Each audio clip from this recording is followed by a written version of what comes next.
안녕하세요. 커피앤톡입니다. 오늘도 와주셔서 감사드리고요. 바로 사연 읽어보겠습니다. 요즘 시대엔 하루에도 수십 쌍이 결혼하고 또 이혼을 한다고 하죠. 저는 바로 후자에 속하는 사람으로 8년 전에 이혼을 했어요. 요즘 시대가 워낙 빠르게 변해서 8년 전을 요즘 시대라고 해도 되는지 잘 모르겠지만요. 이혼하고 시간이 제법 흘렀다 보니 주변에서는 다음에는 어떤 사람을 만나고 싶냐고 종종 물어보기도 해요.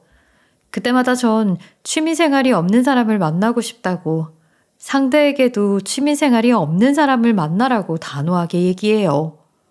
이 한마디에 제 이혼 사유가 다 들어있다고 할 수 있거든요. 전 남편을 만난 건 소개팅을 통해서였어요.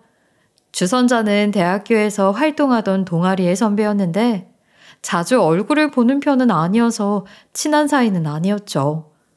졸업 후 있었던 어느 모임에서 갑자기 솔로인 사람 없냐고 여기저기 물어보고 다니더라고요.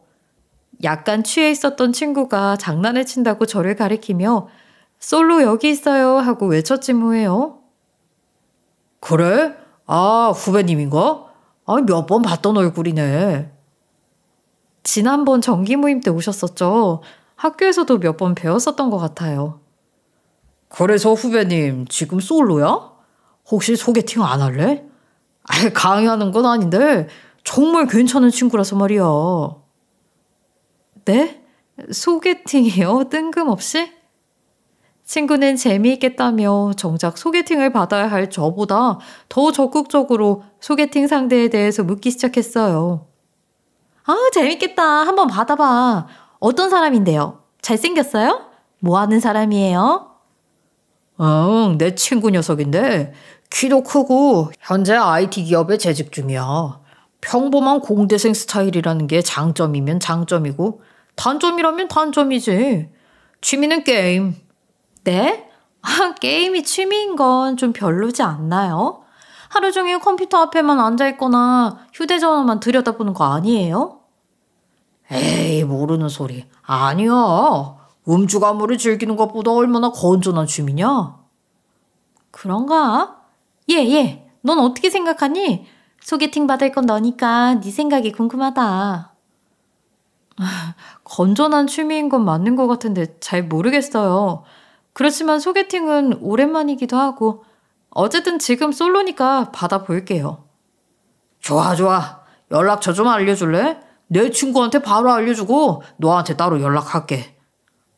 저도 친구도 조금씩 취해 있었기에 재밌겠다라는 생각에 까르르 웃으며 선배를 대하던 우리는 그렇게 너무 가볍게 소개팅을 수락했죠. 지금 생각해보면 너무 아무런 정보 없이 소개팅을 수락한 것이 많이 후회되네요. 주선자가 완전히 믿을 수 있는 사람이 아니었는데도 말이죠. 그렇게 큰 기대 없이 나간 소개팅에서 만난 전 남편은 조금 특이하긴 했지만 멀쩡해 보였어요. 나름 대기업에 다닌다던 전 남편은 세상 물정에 큰 관심이 없더라고요. 만났다 하면 부동산이나 주식 얘기만 하는 남자들에 질려있던 터라 그 점이 좀 신선해 보였던 것 같아요. 학창시절에 공부도 참 잘했다는데 자기 관심사 외에는 잘 모르는 게 많았어요. 제가 뭔가 알려주거나 어딘가에 데리고 가면 자기는 이런 거 처음이라며 수줍어하는 모습도 재밌었죠. 덕분에 데이트는 거의 제 주도로 이루어졌지만 전 원래 뭐든지 리드해 나가는 성격이라 오히려 편하더라고요. 당시에 저는 얼른 결혼해서 가정을 이루고 싶기도 했고 이런 남자라면 결혼 후에도 서로 편안하게 잘 지낼 수 있겠다고 생각했어요. 사귀고 나서 제법 시간이 지나자 저희는 누가 먼저랄 것이 없이 자연스럽게 서로를 결혼할 상대로 여기고 있었고 결혼 준비를 하기에 이르렀어요. 전 남편이 처음으로 좀 이상하다고 느낀 건 상견례 준비를 할 때였어요. 시어머니를 그 여자라고 부르더라고요. 알고 보니 누뚱이로 태어나서 얼마 안 돼 어머니가 돌아가시고 아버님이 재혼을 하셨다고 해요. 두 분 나이 차이가 좀 많이 나나 보더라고요. 감정이 좋지 않을 수는 있겠지만 그래도 키워준 정도 있을 테고 나이가 몇인데 아무리 새어머니라고 해도 그 여자는 아니다 싶었지만 가정사라는 게 집마다 워낙 복잡하니까 그때는 그냥 그러려니 하고 넘어갔어요. 지금 생각해보면 전 남편은 상견례 자리에서도 조금 이상했어요. 오빠가 애매한 나이에 조카를 맡길 데가 없어서 어쩔 수 없이 데리고 나왔거든요. 어린아이답게 휴대폰 게임에 열중해 있는 조카를 두고 어른들끼리 주거니 받거니 얘기를 나누고 있었는데 전 남편은 도무지 얘기에 집중을 하지 않더군요. 글쎄 조카가 하는 휴대폰 게임을 들여다보며 조카에게 자꾸 게임에 대한 내용으로 말을 걸더라고요. 조카는 말이 통하는 어른을 처음 만난 듯 신나서 게임 얘기를 계속했고요.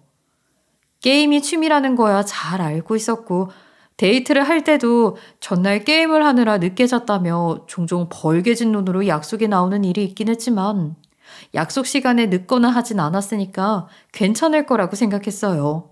게임에 과금을 다소 하는 것도 알고 있었지만 정확한 액수는 몰랐고 또 취미생활에 어느 정도 돈을 쓰는 게 무조건 나쁘다고 생각하지는 않는 법이잖아요. 지금에서야 드는 생각이지만 이 선배는 전 남편의 실체에 대해서 어느 정도는 알고 있었던 게 아닌가 싶어요.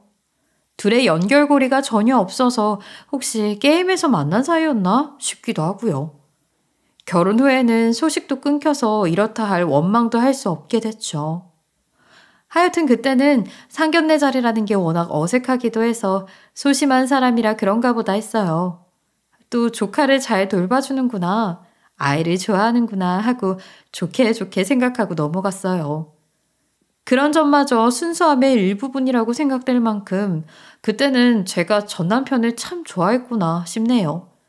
아니면 결혼이 하고 싶었거나요. 왜 그런 거 있잖아요.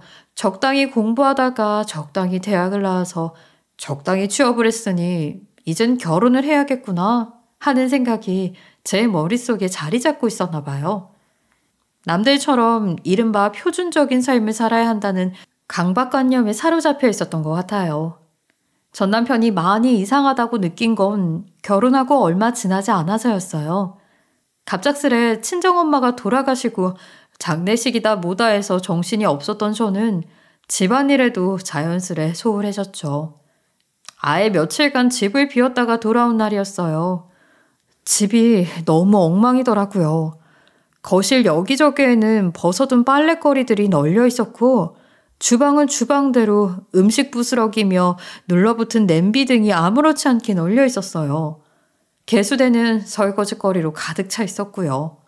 그리고 환기도 한 번 하지 않았는지 갑갑한 공기에 모든 곳이 먼지투성이었어요.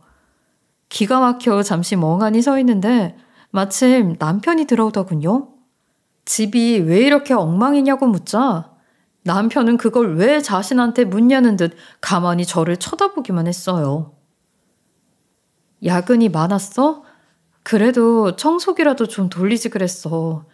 나 너무 힘들어서 손가락도 까딱 못하겠는데. 그래? 그러면 오늘 저녁은 시켜 먹어야겠네. 남편의 대답이 너무 기가 막혀 제가 아무런 말도 못하는 사이 남편은 옷을 갈아입고 씻으러 들어가 버렸어요. 대강이나마 집을 치우면서 머릿속이 너무 혼란스러웠어요. 그렇게 결혼한 지 한 달도 되지 않아 남편을 향한 저의 마음은 180도 달라져 버렸어요. 늦둥이로 태어나 오냐오냐하고 귀하게 자란 남편은 집안일을 전혀 할 줄도 몰랐고 할 생각조차 하지 않았던 거예요. 당시에는 결혼과 함께 일을 그만둬서 제가 전업주부로 있던 터라 큰 문제가 되지는 않았지만 양말을 벗어서 그 자리에 둔다던가 식사 후에 몸만 딸랑 일어선다거나 하는 정도는 좀 고쳐야 하지 않을까 싶어서 몇 번 말을 해봤어요. 하지만 남편은 처음에만 그래 알았어 하고 몇 번 대답만 잘하다가 나중에는 이내 짜증부터 내더라고요. 자기야, 또 양말 벗어서 거실 한복판에 그대로 뒀네. 세탁기 위에 좀 갖다 놓아줄래? 요새 왜 그렇게 그 여자처럼 잔소리만 해? 연애할 땐 안 그랬잖아. 뭐라고? 그 여자라니. 지금 시어머니 말하는 거야? 그렇게 말하지 말래도. 그리고 지금 우리가 연애 중이야? 같이 살고 있잖아. 난 하루 종일 밖에서 힘들게 일하다 왔어. 집에 와서는 내 마음대로 하고 푹 쉬고 싶다고. 내가 그 정도도 못해? 그걸 말이라고 해? 나는 뭐 집에서 하루 종일 놀았어? 집안일은 저절로 다 되는 줄 알아? 내가 빨래를 돌려달라는 것도 아니고 고작 양말 좀 세탁기에 갖다 놓으라고 했다고 지금 짜증을 내는 거야? 빨래는 세탁기가 다 해주고 설거지는 식기세척기가 다 해주고 청소는 로봇 청소기가 다 하는 것 아니야? 네가 하는 게 뭐 그리 많다고 그래? 저의 다 큰 아들 키우기가 그렇게 본격적으로 시작됐어요. 퇴근하고 돌아오면 남편은 씻지도 않고 무조건 컴퓨터 앞에 앉았어요. 그리고는 저녁을 차려줄 때까지 꼼짝하지 않고 앉아서 게임만 하더군요. 하루는 기가 막혀서 저녁을 차리지 않고 가만히 있었더니 10시까지 게임만 하다가 그때서야 갑자기 배가 고프다며 밥을 차려달라고 했어요. 그날도 소리를 지르며 싸워댄 건 말할 것도 없죠. 나중에는 창고로 쓰던 작은 방 하나를 낑낑대며 치우더니 멀쩡하게 있던 책상이며 의자며 컴퓨터까지 새로 장만해서 PC방처럼 꾸미더라고요. 간식 선반까지 놔두고요. 컵라면까지 잔뜩 쌓아놓고 제가 외출이라도 한 날이면 그걸로 식사를 해결하는 것 같았어요. 쌓여가는 쓰레기를 보다 못해 치우는 건 당연히 제 몫이었고요. 그 방에 들어간 돈만 해도 1,000만 원은 넘을 것 같아요. 몇 번이나 이혼을 할까 생각했지만 점점 불러오는 배를 보며 생각했어요. 그래도 아빠가 되면 좀 나아지겠지. 책임감이 생기겠지 하고요. 하지만 사람은 쉽게 변하지 않는다고 하던가요? 아이가 태어나던 날 남편은 야근을 하느라 병원에 오지도 못했어요. 지금 생각하니 그게 정말로 야근을 한 거였는지 단순한 핑계였는지도 모르겠네요. 갓 태어난 아이를 본 남편은 그저 신기해하고 가끔 귀여워했을 뿐 아이를 특별히 혈육이라고 느껴 예뻐한다거나 돌본다거나 하는 행위는 전혀 하지 않았어요. 당연히 기저귀를 갈아주거나 분유를 먹이거나 한 적은 단 한 번도 없었고요. 한 번은 아이가 100일쯤 되었을 때였어요. 열이 올라 밤 늦게까지 자지러지게 울어대더군요. 저는 병원에 가야 하나 어째야 하나 하면서 안절부절하고 있는데 남편이 자다 말고 나왔어요. 왜 이렇게 시끄러워? 도무지 잠을 못 자겠잖아. 왜 애를 안 재우고 울리는 거야? 내가 울리고 싶어서 울리는 거야? 애가 열이 나서 그렇잖아. 그럼 해열제라도 먹이면 될 거 아니야? 어떻게 엄마가 돼서 애 하나를 제대로 못 돌봐? 내일 출근해야 하는데 잠 다 깼잖아. 냅다 짜증을 내던 남편은 게임방으로 꾸며둔 작은 방으로 들어가 태평하게 헤드셋을 끼고 게임을 시작하더군요. 저는 기가 막혔지만 아이가 우선이었기에 일단 택시를 타고 응급실에 다녀왔어요. 아이의 증상은 가벼운 태열이었지만 혹시나 해서 하루 입원 후에 퇴원 절차를 밟았어요. 아이가 잠든 것을 확인하고 수납을 한다고 카드를 꺼냈는데 자꾸 잔액 부족이 뜨는 거예요. 수납처에 잠시만 기다려달라 하고 남편에게 전화를 걸었어요. 남편과 저는 통장 하나에 생활비를 따로 모아서 쓰고 있었고 그 통장에는 늘 넉넉하게 3개월치의 생활비를 넣어놓았기 때문에 잔액 부족이 뜰 리가 없었거든요. 무슨 일이라도 있나? 갑작스럽게 돈을 쓸 일이 있었나? 근데 왜 나에게 말을 안 했나? 별의별 생각이 다 들었어요. 한참 후에야 전화를 받은 남편은 이번에도 태평하게 대답하더군요. 게임 아이템 사려는데 용돈이 부족해서 썼다고요. 아니 얼마 되지도 않은 푼돈인데 왜 그러냐고요. 자기가 게임을 해서 좋은 아이템을 얻으면 그걸 팔아서 금방 메꿀 수 있다고 했어요.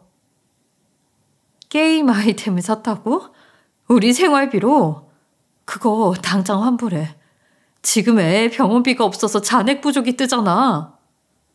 환불 못해. 현금 거래한 거야. 그리고 내가 게임을 좀 더 해서 금방 메꿀 수 있다니까. 왜 같은 말을 계속 반복하게 만들어? 현금 거래라고? 게임 아이템을 현금으로 주고 거래했단 말이지? 그렇다니까. 또 짜증나게 구네. 나 게임해야 하니까 끊어. 그 순간 저는 이혼을 결심했어요. 이런 사람과 더는 앞날을 함께할 수 없겠구나 싶더라고요. 다행히 제 휴대전화는 모든 통화를 녹음하게 되어 있어 그날 한 통화 내용도 모두 녹음되어 있었어요. 며칠간 증거를 조금씩 더 모아서 제출하자 이혼 절차는 순식간에 진행됐죠. 남편은 어이없어하며 절대 이혼을 해줄 수 없다고 펄쩍 뛰었지만 시부모님의 협조와 변호사의 도움이 컸어요. 시부모님께서는 위자료도 그럭저럭 챙겨주셨고요. 그 과정에서 남편의 행동 양식을 보고 내가 이혼 잘하는 거구나 하는 생각을 또 했네요. 한편으로는 점잖으신 시어머니와 시아버지를 보며 어떻게 이런 분들 사이에서 이런 자식이 태어나고 자랐을까 의아하기도 했고요. 전 남편은 시어머니를 그 여자라고 부를 만큼 싫어했지만 제가 만나본 시어머니는 전형적인 계모의 느낌이라거나 그런 건 전혀 없었어요. 오히려 너무 잘해주셔서 부담스러울 정도였죠. 시아버지는 연세가 많은 편이라 오랜 지병으로 거의 누워만 계셨어요. 시어머니는 그런 시아버지를 늘 극진히 간병하셨고요. 저희가 찾아가면 시아버지는 그저 손짓으로나 인사를 잠시 하실 뿐 별 말씀은 하지 않으셨어요. 남편은 늘 빨리 집으로 돌아가자고 옆에서 칭얼댔고요. 그 중간에서 제가 어쩔 줄 몰라 하면 시어머니는 그저 제 손을 꼭 잡고 밥이라도 먹고 가라며 푸짐하게 한 상을 차려주시고는 했어요. 그러고는 저한테 늘 미안하다고 하셨어요. 그때는 뭐가 미안하신 건지 잘 몰랐죠. 하지만 나중에 제가 이혼하겠다고 하자 시어머니는 다시 한번 제 손을 꼭 잡고 말씀하시더군요. 미안하다고요. 자신의 친자식이었으면 매를 들어서라도 혼을 냈을 텐데 그런 게 아니다 보니 매는커녕 큰 소리 한번 내기 조심스러웠다고요. 그러다 보니 남편이 자기밖에 모르는 사람으로 자란 것 같다며 진심으로 저에게 미안해하셨어요. 그러고는 인연이라는 건 보내면 또 만들어지는 법이니 언제든지 연락을 하라고 하셨어요. 그 얘기를 듣고 저는 친정엄마가 돌아가셨을 때를 떠올렸어요. 그때도 시어머니가 해주셨던 말씀이었거든요. 인연이라는 건 보내면 또 만들어지는 법이니 자신이 부족해도 친어머니처럼 대해주겠다고요. 시어머니 손을 잡고 한참을 울었어요. 죄송하다는 말밖에는 드릴 말씀이 없더라고요. 하지만 시어머니는 이혼을 한 후에도 저를 계속 친딸처럼 대해주셨어요. 이혼 후에 주소를 알려달라 하시기에 조심스럽게 알려드렸더니 커다란 택배 박스를 보내오셨더군요. 이혼을 해서 남남이 되었음에도 불구하고 제가 먹을 국이며 반찬에 건강식, 그리고 아이가 이맘때쯤 필요하겠다 싶은 물품들과 여자 혼자 몸으로 아이 키우기 힘들 텐데 힘내라고 언제든 연락하라는 따스한 손편지도 함께였어요. 처음으로 택배를 받은 후 저는 시어머니에게 감사하다는 인사를 드리기 위해 전화를 걸었어요. 어머니, 뭘 이런 걸 다 보내셨어요. 정말 너무 감사해요. 맛있게 잘 먹고 잘 쓸게요. 그래, 내가 없어도 알아서 잘하겠지만 그래도 걱정이 돼서 말이다. 건강하게 잘 지내고 있니? 그럼요. 어머니도 건강하게 잘 지내고 계시죠? 밥도 잘 챙겨 드시고요. 그럼. 우리 손주 녀석도 잘 있지? 보고 싶구나. 언제 한번 데리고 놀러 오너라. 아니지. 밖에서 보자. 밖에서 만나서 맛있는 것도 먹고 이야기도 하고 그러자꾸나. 네, 어머니. 나중에 또 연락드릴게요. 택배 정말 감사해요. 이혼하고 얼마 지나지 않아 아이가 한창 말을 배울 때쯤이었어요. 엄마라는 단어가 아이 입 밖으로 나온 순간 저는 눈물이 왈칵 났어요. 이 아이가 아빠라는 단어를 배우는 건 언제쯤일까? 부를 일이 없어서 못 배우면 어떡하나 같은 바보 같은 생각이 들더라고요. 내가 좀 더 참았어야 했던 게 아닌가 같은 후회도 들고요. 아이가 잠든 후에는 엄마가 너무 아무것도 몰라서 미안하다고 아이를 붙들고 한참을 눈물 짓기도 했어요. 그렇게 막막한 기분이 들 때면 며칠을 우울하게만 보냈어요. 스스로가 우주 속 작은 먼지 같아 아무것도 할 수 없다는 생각에 존재감이 옅어지는 그런 느낌, 다들 한 번쯤은 받아보셨을 거예요. 하지만 그런 생각으로 작아질 때쯤이면 어김없이 시어머니의 택배가 도착하곤 하더군요. 저를 늘 지켜보고 계시기라도 한 것처럼 말이에요. 더 이상 친정이라 부를 만한 곳이 없어진 저에게 그 택배는 거대한 온기로 늘 저를 감싸주었어요. 하지만 몇 개월인가 지나 그 택배는 뚝 끊기고 말았어요. 앞으로 아이와 이 험한 세상을 어떻게 헤쳐나가야 하나 같은 생각으로 머리가 복잡했던 어느 날이었어요. 그날 저는 난생 처음으로 112라는 번호를 눌러보는 경험을 하게 되었죠. 아이를 재우고 저도 겨우 잠에 든 새벽에 누군가 벨을 누르고 문을 쾅쾅 두들기고 난리가 난 거예요. 바로 술에 잔뜩 취한 전 남편이었어요. 헤어지고 주소를 알려주지 않았는데 어떻게 집을 알아냈는지 알 수가 없었어요. 야, 네가 그것까지 챙긴 거 다 알고 있어? 당장 나와. 양육비까지 따박따박 챙겨가면 되지. 그것까지 받아가? 네가 양심이 있으면 당장 내놔. 미쳤어? 지금이 몇 시인 줄 알고 여기서 행패야, 행패가. 당장 경찰 부르기 전에 집으로 가. 네가 가져간 거에 우리 아빠 목도 있다고. 그 여자가 뭘 몰라서 몽땅 너한테 준 모양인데 원래 다 내 것이라고. 그거 한 미천에서 얼마든지 더 불릴 수 있단 말이야. 대체 무슨 소리를 하는 건지 모르겠으니까 당장 사라져. 안 그러면 진짜 경찰 부를 거야? 네가 받은 거 다 안다고. 그 여자가 머리 깎고 절간으로 들어가기 전에 너한테 준 거 다 안다고. 남편은 어지간히 취한 듯 알아들을 수 없는 얘기를 반복해대고 있었어요. 제가 자꾸 뭘 받았다는 거예요. 사실 그 내용보다 더 충격적인 건 남편의 마지막 말이었죠. 시어머니가 머리를 깎고 절에 들어가셨다니요. 어쩐지 택배가 말도 없이 뚝 끊긴 게 이상하다 싶었거든요. 그럴 뿐이 아니라고 생각했으니까요. 하지만 정말 속세와 연을 끊으신 거라면 이해가 되더라고요. 원래부터 불심이 깊으시기도 했고요. 전 남편의 횡설수설은 끝도 없이 이어져 전 결국 경찰을 불렀고 다시는 전 남편을 볼 일이 없기를 간절히 바라며 접근 금지 가처분 신청을 했어요. 하지만 일회성에 그친 일이었기에 경찰에서는 퇴거 조치만을 내려주고 사건은 일단락되어 버렸어요. 저는 전 남편이 언제 찾아올지 몰라 한참을 벌벌 떨어야만 했죠. 다행히 전 남편이 다시 찾아오는 일은 없었지만 저는 계속해서 불안에 시달렸어요.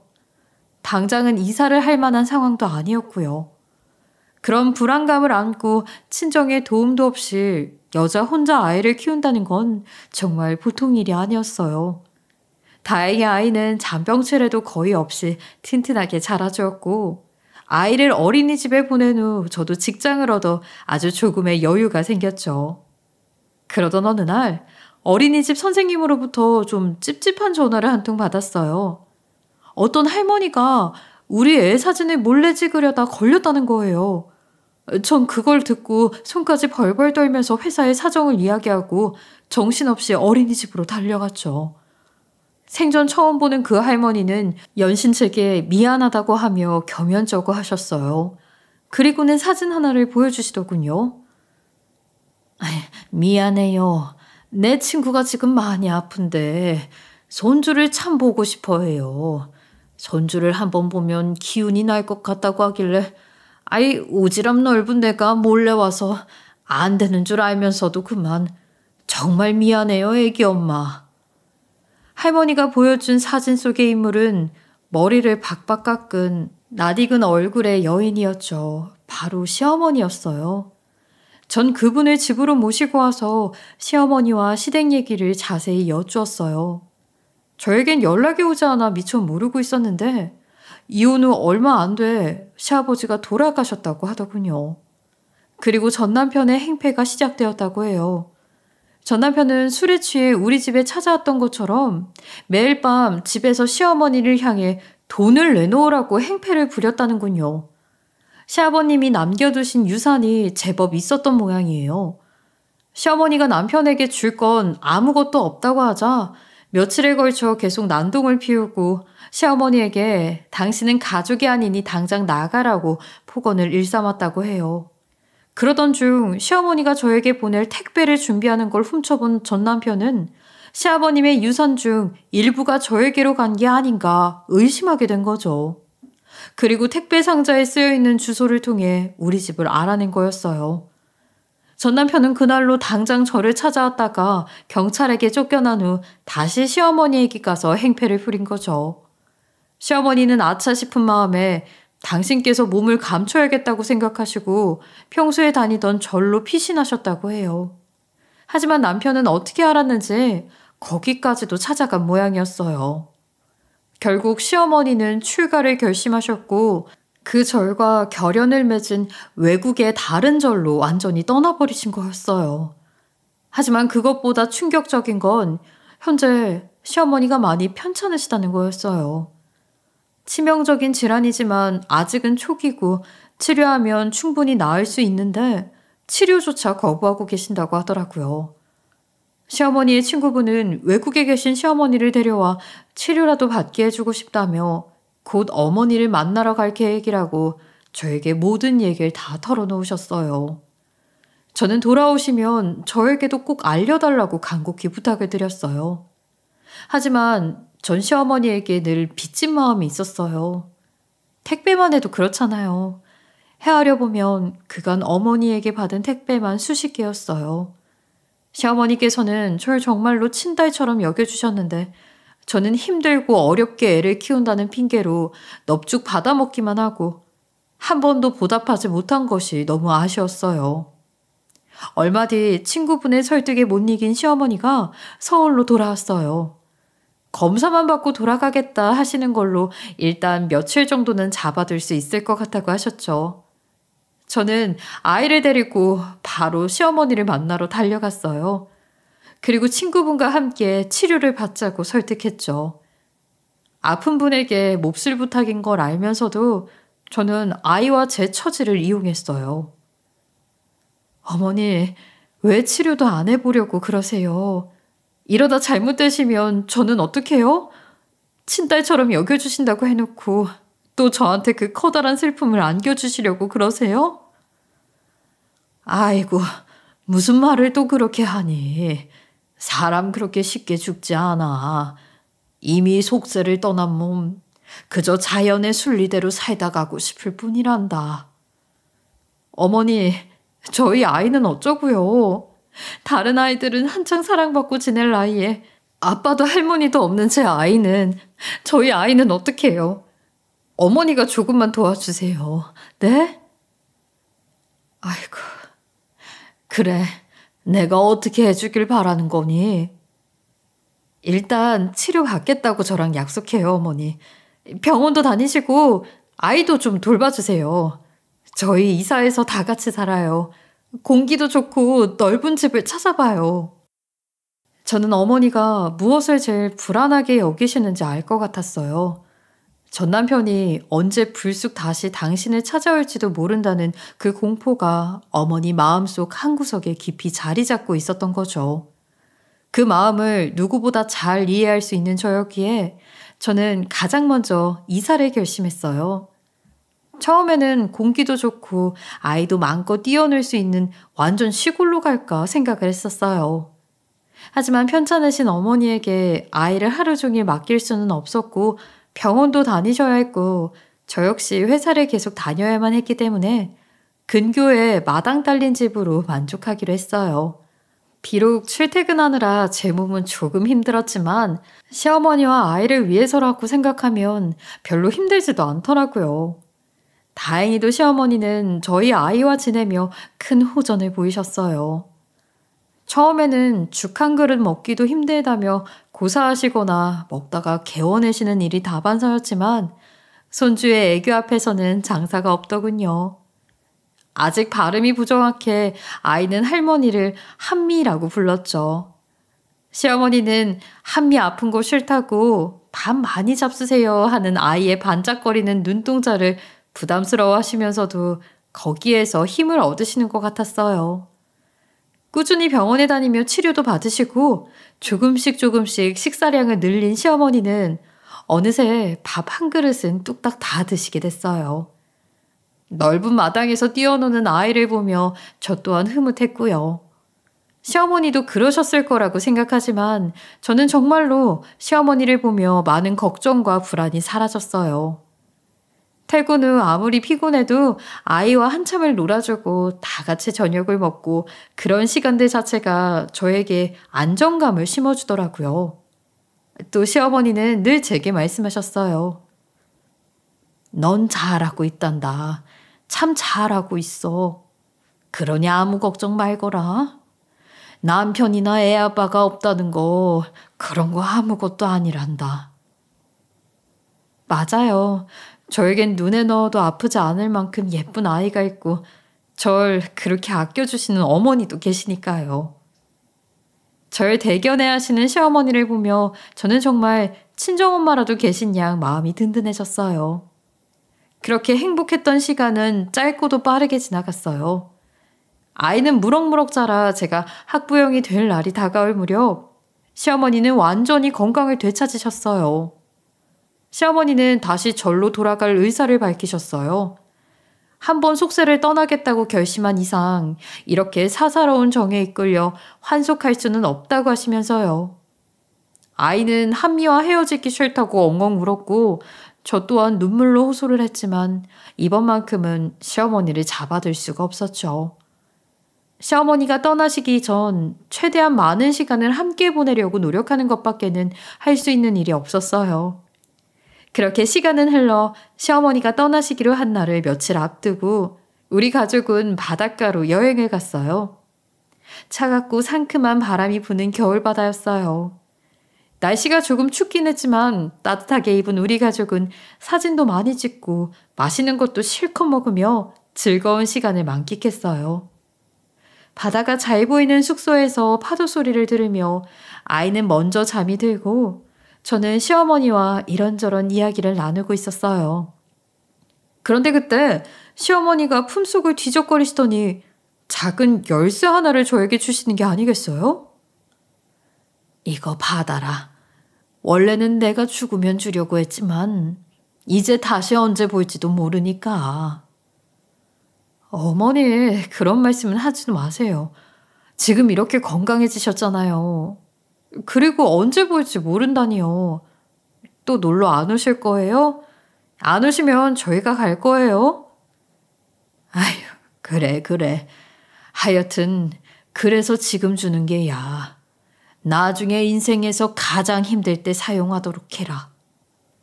그렇게 어머니는 떠나가셨어요. 초등학생이 된 딸아이는 한미가 보고 싶다며 종종 칭얼거렸죠. 이젠 똑바로 할머니라는 발음을 할 수 있으면서도 애칭처럼 아이는 시어머니를 계속해서 한미라고 불렀어요. 저는 그때마다 세계 지도를 활짝 꺼내 할머니는 지금 여기에 계신다며 먼 나라의 한 곳을 짚어서 보여주곤 했죠. 인터넷에서 그곳을 검색해 풍경을 보기도 하고요. 종종 소식을 알리겠다 하셨던 시어머니는 저희의 애타는 마음을 모르시는 듯 야속하게도 한참 후에야 엽서를 한 장만 보내오셨을 뿐이었어요. 아이는 열심히 답장을 썼지만 해외 우편이라 느린 건지 아니면 시어머니께서 마음을 단단히 먹으신 건지 편지가 오가는 데는 늘 오랜 시간이 걸렸어요. 한날은 유독 아이가 칭얼거리던 날이었어요. 한미 보고 싶다고 한미 언제 볼 수 있냐고요. 아마 아이가 유아기와 유년기를 같이 보냈던 사람이었기에 시어머니에게 애착이 생긴 것 같았어요. TV에 자주 나오는 아이 관련해 상담해주는 박사님이 그러셨잖아요. 아이들에게 부모는 우주라고요. 그래서 저는 아이를 다독다독하며 엄마도 한미가 보고 싶다고 중얼거렸죠. 베란다에서 가만히 하늘을 보며 저는 아이에게 속삭였어요. 저 멀리 별을 보며 한미 빨리 보게 해주세요 하고 빌어보자고요. 한미도 저 별을 분명 보고 계실 테니 우리의 마음이 전해질 거라고 했어요. 그러다 문득 시어머니가 남기고 가신 열쇠가 떠올랐어요. 인생에서 가장 힘들 때 열어보라고 하셨지만 어머니를 추억할 수 있는 방법 중 하나가 아닐까 하는 생각에서였죠. 손때가 반질반질하게 묻은 열쇠에는 어느 절의 이름인 듯한 작은 네임택만 붙여 있었어요. 저는 쉬는 날 아이와 함께 그 절로 향했어요. 산속 깊숙한 곳에 위치한 아주 고즈넉하고 작은 절이었어요. 아직 어린아이를 데리고 올라가느라 저도 아이도 서로 고생했죠. 엄마, 한미 만나러 가는 거야? 한미 이렇게 깊은 산골짜기에 있어? 왜 여기에 있어?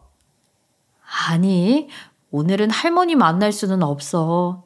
할머니는 여기보다 훨씬 먼 곳에 계시거든.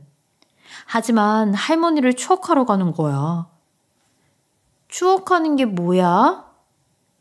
우리 지난번에 할머니랑 엄마랑 다 같이 바다에 갔던 거 기억나? 거기서 맛있는 것도 먹고 파도 소리도 듣고 그랬지?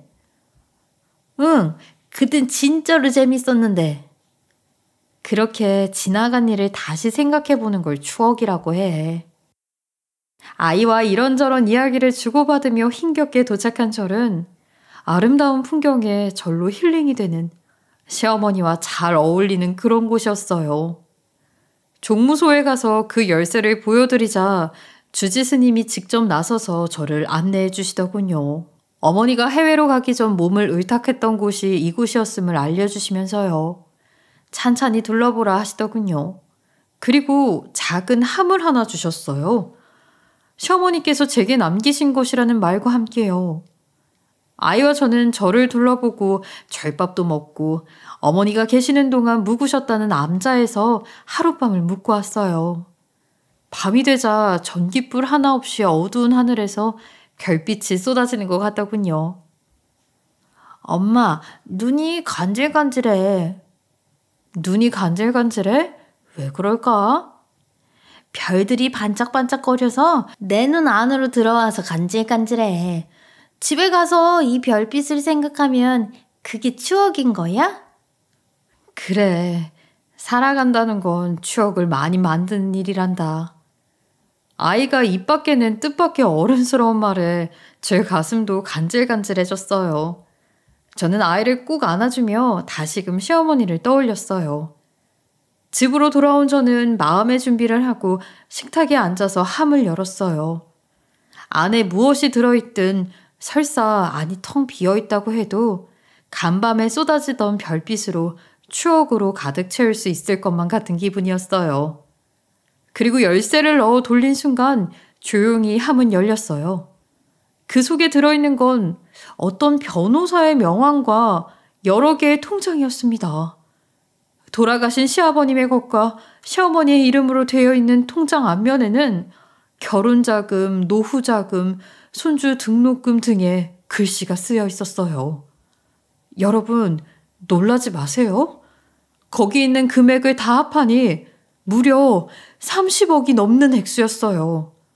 아마도 시부모님 두 분이 가지고 계시던 부동산을 모두 처분한 금액이 아니었을까 해요. 사실 초등학교에 갓 입학한 아이를 보며 늘 근심에 잠기곤 했어요. 당장은 건강하지만 아이가 아프다고 하면 어떡하지? 우리 둘 살기엔 부족하지 않지만 나중에 이 아이가 자라서 원하는 게 생기면 어떡하지? 원하는 걸 마음껏 하게 할 수 있을까? 있는 거라곤 작은 전셋집뿐인데 남들 다 보내는 학원이나 다른 교육 없이도 아이가 잘 자랄 수 있을까? 부모 원망은 하지 않을까 하는 걱정들이 늘 제 머릿속에서 떠나질 않았어요. 그런데 이 돈이면 정말 아무 걱정 없이 살 수 있겠더라고요. 하염없이 눈물만 흘렀죠. 그리고 더 눈물이 났던 건 사실 전 남편에게 양육비도 못 받고 있던 상황이었거든요. 전 남편의 목소리 듣는 것도 너무 소름이 끼쳐 양육비를 포기할까도 생각해봤는데 저 혼자 낳은 아이도 아니고 전 남편도 양육에 의무가 있다고 생각해 양육비를 달라고 했었어요. 그런데 전 남편은 배째라는 식으로 돈 없다며 돈이 있어도 못 준다고 했거든요. 저도 이런 전 남편에 맞서 양육비 소송을 하겠다고 했는데 이 말에도 소송할 테면 해보라는 식이었어요. 그러니 저도 포기하게 되더라고요. 진짜 더럽고 치사해서 이 아이는 네 도움 없이 나 혼자 키우겠다는 의지가 생긴 것 같았어요. 막막했지만 어쩔 수 없는 선택이었죠. 하지만 시어머니가 미래를 본 건지 이렇게 저를 도와준 거예요. 유독 할머니가 보고 싶다고 칭얼대던 아이를 떠올리며 전 그날 베란다에서 별을 보며 빌었던 마음이 시어머니에게 아주 정확하게 전해진 게 아닐까 하는 생각을 했어요. 앞으로 힘든 일을 잘 대비할 수 있도록 말이에요. 시어머니의 존재만으로도 제 마음속엔 든든한 지주였는데 이젠 그 어떤 걱정도 불안도 웃어넘길 수 있을 것만 같아요. 이 돈을 잘 정리해서 자리를 제대로 잡으려면 또 시간이 걸리겠죠. 단 한 푼도 낭비하지 않을 생각이에요. 대략 1년 정도로 예상하고 있어요. 그리고 모든 것이 잘 정리되고 나면 시어머니를 찾아뵈려 해요. 그때는 우리 아이도 드디어 해외여행이란 걸 가보게 되겠네요. 시어머니는 더 커진 아이와 더 성장한 저를 보며 또 대견해 해주시겠죠. 그리고 아이가 조금 더 크면 시어머니에 대한 이야기도 많이 들려주고 싶어요. 얼마나 현명하고 또 얼마나 좋은 어른이셨는지에 대해서 말이에요. 여기까지 저의 긴 이야기 들어주셔서 너무 감사하고요. 마지막으로 오지랖 한번 부릴게요. 결혼 하고 싶을 때 하지 마세요. 정말 괜찮은 사람을 만났을 때 하시길 바라요. 아마 제 이야기를 들어주시는 분들 중에는 자식들을 결혼시키실 분들이 많으실 거라 예상이 되는데요. 부모님들도 마찬가지로 자식들이 결혼 빨리 안 한다고 애태우지 마시고 현명한 짝을 데리고 올 때까지 기다려주셨으면 하는 오지랖 아닌 오지랖으로 조언해드리고 싶습니다. 서둘러서 빨리 하면 늘 실수가 있길 마련이더라고요. 늘 건강하시고 평안히 함께 하시길 바랍니다. 지금까지 커피앤톡이었습니다. 오늘도 끝까지 함께 해주셔서 감사하고요. 다음 영상으로 또 찾아뵙겠습니다.